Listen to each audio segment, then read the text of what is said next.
Yes, mtazamaji popote pale ulipo, hii ni Boda Live TV. Tunahakikisha sisi tunakuletea update mbalimbali ambazo zinaendelea, na leo niko mbele yako, niko na madereva ambao wako nyuma yangu. Tunahakikisha tunafahamu athari ambazo wanazipata wao kama madereva wa taxi mtandao, ikiwa sasa hivi bei zimepanda za mafuta. Yes, mtazamaji popote pale ulipo, tayari nataka kuzungumza na mshikaji, atajitambulisha majina, yeye ni nani, na yeye ni dereva wa taxi mtandao. Atazungumza kiuhalisia hali ilivyo kwao ikoje, kutokana na kwamba bei zimepanda za mafuta, lakini wao je, taxi mtandao au kampuni hizo wanazofanya nazo kazi wamebadilisha bei? Bwana, msikilize hapa. Kwa majina naitwa Paul Gido, ni dereva taxi mtandao. Mimi ni dereva Bolt.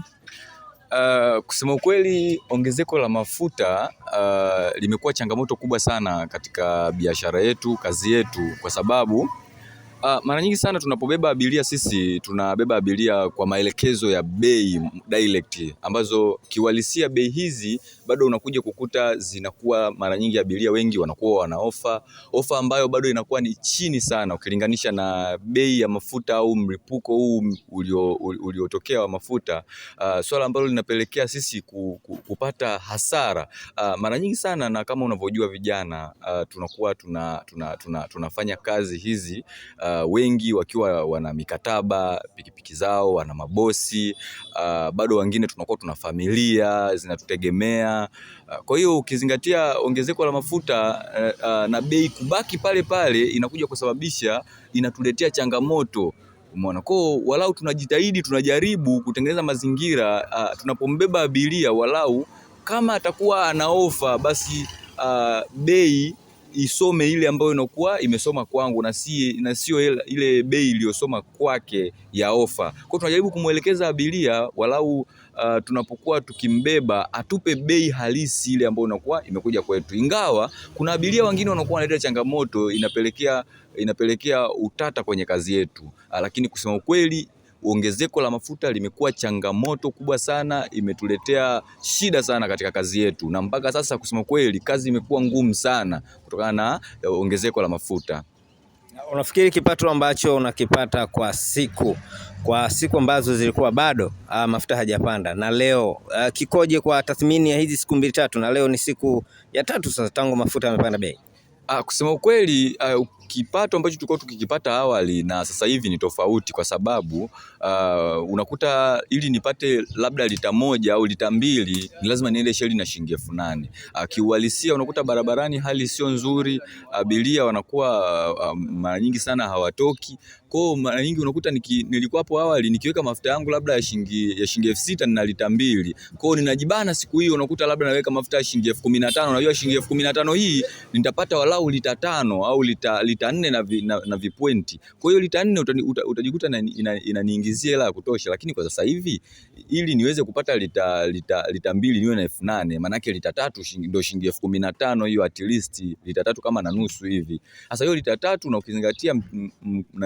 ukizingatia bei ilivyo, alafu na ongezeko la mafuta, unajikuta nafanya kazi kubwa ambayo hela yake sioni, kwa sababu inakuwa hiyo hela ni kama inakuwa inaenda moja kwa moja kwenye mafuta. Kwa faida yake kwa sasa hivi inakuwa sioni.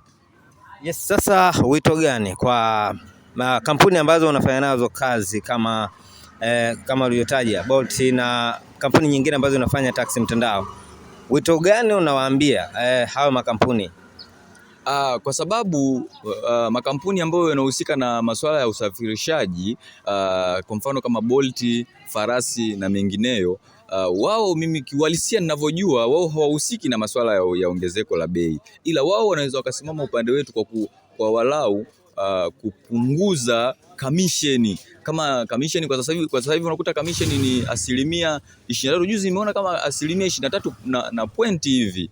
Sasa hiyo bado inakuwa iko juu kidogo. Kwa hiyo walau wangepunguza at least kamisheni, wakapunguza 20% au hata ikiwapendeza kutokana na hali ilivyo, hata wakaweka 16, 17, hata ikipendeza zaidi 15%. Hiyo kidogo naona itakuwa upande wetu. Lakini pia kitu kingine ningeishauri serikali serikali kaliangalia hili, kwa sababu wanahusika na masuala ya bei kwa uelewa wangu ni LATRA. Kwa hiyo manake serikali ingejaribu kuangalia utaratibu ili LATRA walau wakaongeza bei, kwa sababu kama LATRA ukiongeza bei inakuwa ni rahisi zaidi kwa vyombo hivi kwa makampuni haya yanayohusika na issue ya taksi mtandao kama Bolt, wanakuwa ni rahisi nao kuweza kufanya kitu ili kuweza kutusaidia sisi. Bwana, nakushukuru sana. Huyo alikuwa ni Paul Gido. Yeye amesema kwamba kutokana na ongezeko la mafuta basi taksi mtandao, makampuni wanaofanya nao kazi wanaweza wakajitathmini wakaangalia, lakini pia akatoa ushauri wake kwa maoni yake yeye kwamba serikali inayosimamia masuala ya usafirishaji kwa maana ya LATRA waangalie namna wanaweza kafanya ili mambo yaweze kwenda vizuri na waweze kubalansi, wapate kitu lakini pia waweze angalau kuendesha maisha yao ya kawaida. Bwana, mimi naitwa Ruben na hii ni Boda Life TV. Ukipenda hapo chini kuna alama ya subscribe, unaweza kubonyeza hapo, wewe mwanafamilia moja kwa moja wa Boda Life TV, na unaendelea kupata vitu vingi sana vinavyohusiana na madereva. Sisi tunasema safari za madereva, mafunzo kwa wote. Asante sana, bye bye.